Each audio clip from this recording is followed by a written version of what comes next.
popular effect that graphic designers use these days to design captivating flyer. Now, if you've been seeing this type of flyers on social media and you wonder how you'll be able to design this particular effect, then this video I'm going to show you how you can be able to create stunning 3D effects that is trending now, how you can be able to position them on a flyer, and the rest of that. So stick with me till the end of this video so you'll be able to master this trick.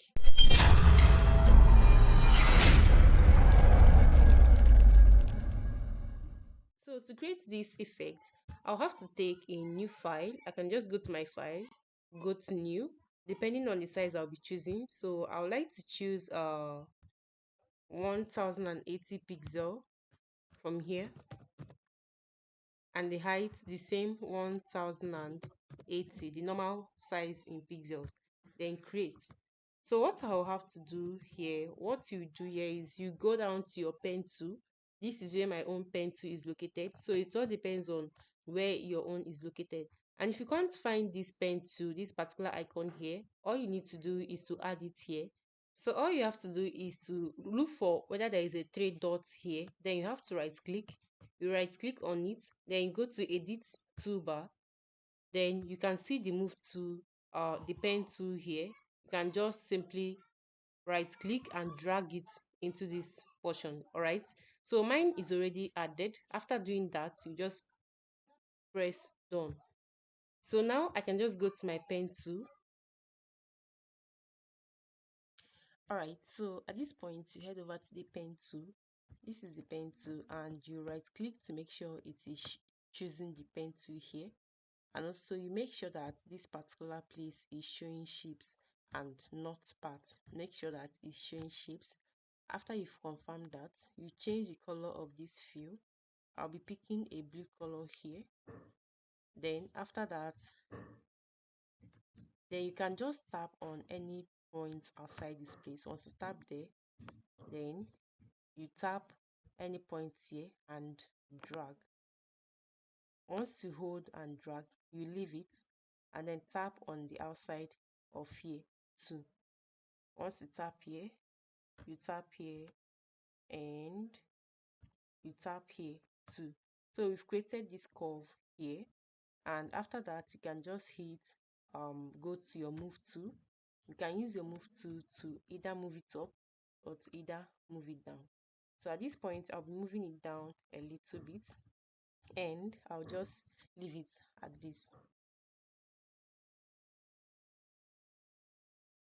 So that's that. The next thing I'll be doing here is to change the color of this mapped out area. So you can just go to my shape here, then go to fill, tap on this particular place to select a gradient, then double tap to choose the color of the gradient I want here. So I'll be choosing this format. I can simply double tap here to change the color. I'll be making use of a blue color at this point. So I can just pick a thicker blue from here. Then after that, I'll hit OK. Then I'll double tap on this one to change the color of the one on top. I can just simply choose maybe a lighter blue here, and just move it here to this point. Good. So after I'm done with this, I'll head over to my move tool again. Then I'll be importing the pattern I'll be using in this design. So I can just go to where it is and drag into my Photoshop. So you can check the description of this video for this pattern. All right. So if you need this pattern, you want to practice with it and you need this pattern, just type down yes, I'm interested. Then attach your email address. Once you attach your email address to the comment section, then you get this pattern as soon as possible. Just type down yes, I'm interested, and attach your email address to the comments. Once I get to that, you will receive this particular pattern on your email. All right. So this is the pattern we are using now. I'll just rotate it and I will place it here, place it in such a way that it will cover this shape that is under. After that, then you go back to your layers like this, and then I'll have to clip these two together.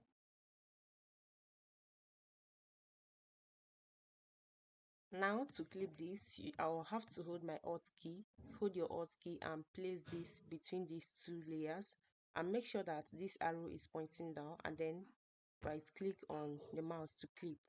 So another alternative you can do here is to right click on this image here, and you see clipping marks here, create clipping marks and then clip. So this is another alternative you can use to do this.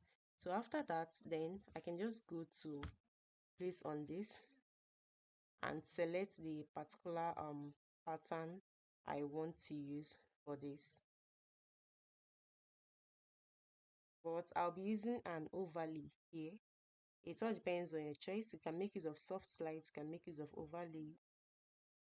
Just choose the one that will look more in a 3D format. So at this point, I'll be choosing overlay. Then I'll select it.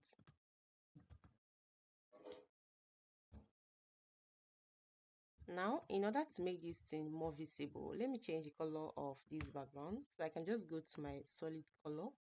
Then I'll be picking a black color from here. Then place it under this to make it look more visible. All right. So after I've done this, I would like to make a little adjustment to this effect. So you can just create a layer, a new layer at the top, and then clip to this. Once you're done with that, then I can change the color of this particular place. I'll be selecting a blue color, a lighter blue color from here, since I'm making use of blue, and then press OK. Then I'll hit B as a shortcut to select brush, or you can simply select your brush from here. Then reduce the size of my brush, or you can simply do this from here by reducing the size of your brush. So after that, I'll apply this color here. I can apply it a little bit here, just at the tip of this particular side here. Good. So after I'm done with that, I can simply create another layer.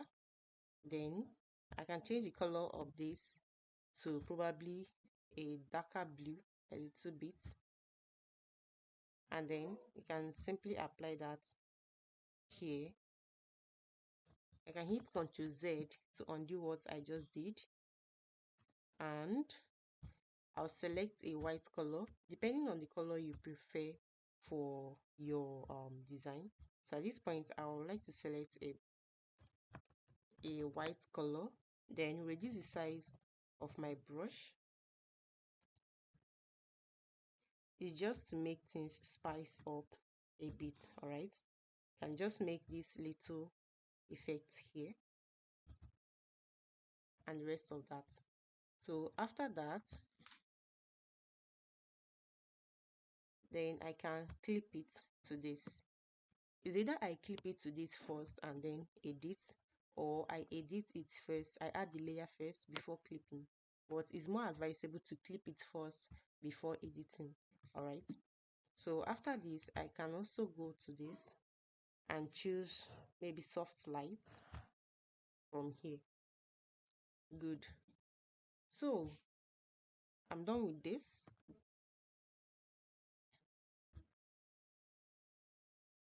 So after that, you can see that the edges of this shape is looking sharp. It's very sharp, and I would like it to look smooth. All we have to do here is that we're going to go back to this shape, this curved shape here, and if your properties panel is not here, what you need to do is go to window and then select properties. Sorry, not shapes. Go to window and then you select properties, and I'll be increasing this feather. You can see that as I'm increasing this feather, it's making the edges to look smooth.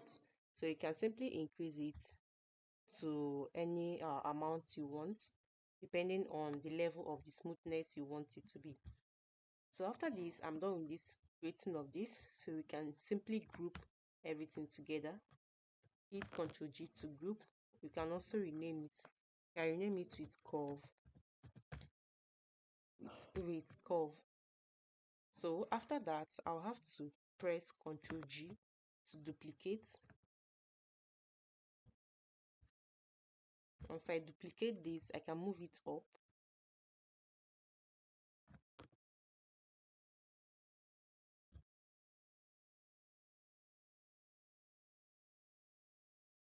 I just want to confirm that it contains everything here.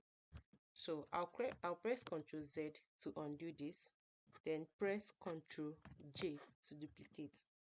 Shift this upwards. You can go to your edit and then go to free transform, go to transform and then flip horizontal. Good. And increase the size as much as you want, as much as possible. Place it here and then move it under to the back. So this is how you can make this effect. Now if you want to place an image here, you can simply place an image between these two. Let's try it out and see how this effect will look on an image. Let's assume we're designing a flyer, so let's take how this effect will look like. So I can simply go to my folder and then import an image from here to test this particular sample. Import it and increase the size of this image. You can place it here. You can see that it's already between these two layers, and if your own is not there, you can just make sure that it's between these two curve one. So then you can simply add the background of your choice to this design. I'll be using this background and I can just add it to this design, then move it to be under. So from here you can simply input the text you want for this design. All right, so this is how you can be able to create this amazing pattern. You can also decide to spice up some things. You can add a new layer here. Once you add a new layer, you go to your brush, hit B on your keyboard, increase the brush size.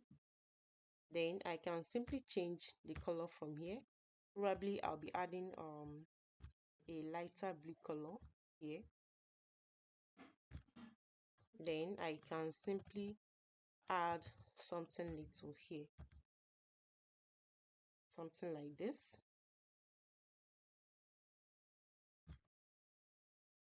Then move this to be under, to be between these two. Then go to this. Then you can select whether an overlay or soft light or hard light. So it all depends on the one that match with your design. So at this point, I'll be selecting linear light. Then holding my move tool, I'll make sure that this particular layer can be moved down. This particular effect can be moved down. So you can see that this particular effect is accompanied with a lot of lightning. So you can make sure that you add some lightning as much as you want by adding a new layer, hitting your brush tool. You can just add an effect here, add one here, then go to this drop down menu and select the particular pattern you want that suits your design. So you can select a vivid light. You can see that this background is more lighting. All right, so this is how you can be able to create this amazing pattern using your Photoshop. If this video was useful to you, don't forget to subscribe to this channel, turn on the notification bell so you don't miss out on any recent design uploads. All right, thank you once again for being on this channel. I'll be expecting you in my next video.